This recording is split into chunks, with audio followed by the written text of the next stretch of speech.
नमस्कार दोस्तों। इस समय त्योहारों का सीज़न चल रहा है। अभी करवा चौथ का व्रत ख़त्म हुआ है। अब 4 दिन के बाद अहोई अष्टमी का त्यौहार आने वाला है। जो माताएं अपनी संतान के सुख के लिए, उनके उज्जवल भविष्य के लिए रखती हैं। अब की बार ये अहोई अष्टमी का व्रत जो है पड़ रहा है 5 नवंबर रविवार को। और इसमें महिलाएं जो है निर्जला व्रत रखती हैं और संतान सुख प्राप्ति की कामना करती हैं। दोस्तों, हमारे देश में कई तरीके के त्यौहार मनाए जाते हैं और उनका अपना अलग अलग महत्व होता है। अहोई अष्टमी भी एक बड़ा त्यौहार है और एक कार्तिक महीने की कृष्ण पक्ष अष्टमी को मनाया जाता है। इस बार ये 5 नवंबर को पड़ रहा है। अहोई अष्टमी के दिन विशेष पूजा की जाती है और इसमें कहानी का विशेष महत्व होता है। इससे सारी मनोकामनाएं पूर्ण होती हैं, साथ ही संतान का सुख भी प्राप्त होता है। अहोई अष्टमी का कथा तो हम आपको बताते हैं, लेकिन अहोई का क्या अर्थ होता है पहले ये जान लें। अहोई का अर्थ होता है अनहोनी को होनी बनाना और किसी अप्रिय अनहोनी से बचाना। तो आप तो समझ ही गए होंगे कि इसका अर्थ जो है इसके अर्थ से ही इसका महत्व समझ में आ जाता है। तो ये अहोई अष्टमी का जो महत्व है, बहुत बड़ा महत्व है। कार्तिक मास के कृष्ण पक्ष की अष्टमी तिथि को माताएं अपनी संतान की लंबी आयु के लिए और उसके उज्जवल भविष्य के लिए करती हैं। इस दिन माताएं अपनी संतान के लिए निर्जला व्रत रखती हैं और अहोई माता से प्रार्थना करती हैं कि उनकी संतान के ऊपर किसी भी तरीके की समस्या न आए और वह खुशहाल जीवन जिए। अहोई अष्टमी के दिन विधिवत पूजा की जाती है और इसके साथ ही साथ कथा सुनी जाती है। तो आइए जानते हैं इसकी क्या कथा है। बहुत समय पहले की बात है। एक नगर में एक साहूकार रहता था।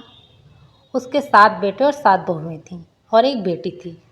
दीपावली से कुछ दिन पहले ही उसकी बेटी जो थी अपनी भाभीयों के साथ जो है अपने घर की सफाई के लिए, लिपाई पाई करने के लिए जंगल में साफ मिट्टी लेने गई थी।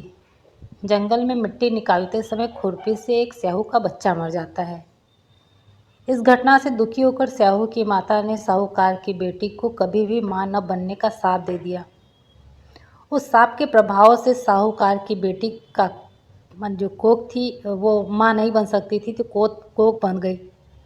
इस श्राप से साहूकार की बेटी दुखी हो गई और उसने अपनी भाभीयों से कहा कि उनमें से कोई भी एक भाभी अपनी कोख बांध ले। ननद की बात सुनकर सबसे छोटी भाभी तैयार हो गई। उस सांप के दुष्प्रभाव से उसकी संतान केवल 7 दिन तक ही जिंदा रहती थी।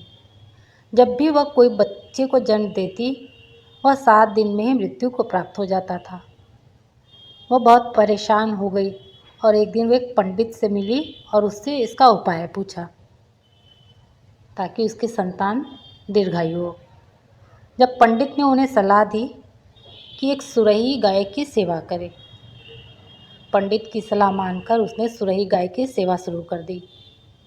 उसकी सेवा से प्रसन्न होकर जो सुरही गाय थी उसे एक दिन स्याहू माता के पास ले जाती है और रास्ते में गरुड़ पक्षी के बच्चे को सांप मारने वाला होता है। तब तक साहूकार की जो छोटी बहू थी उसने सांप को मारकर गरुड़ पक्षी के बच्चे को बचा दिया। इससे गरुड़ पक्षी के बच्चे को जीवन दान मिल गया। इसके बाद गरुड़ पक्षी की माँ जाती है। वह पूरी घटना सुनने के बाद उससे प्रभावित हो जाती है और उसे स्याहू की माता के पास ले जाती है।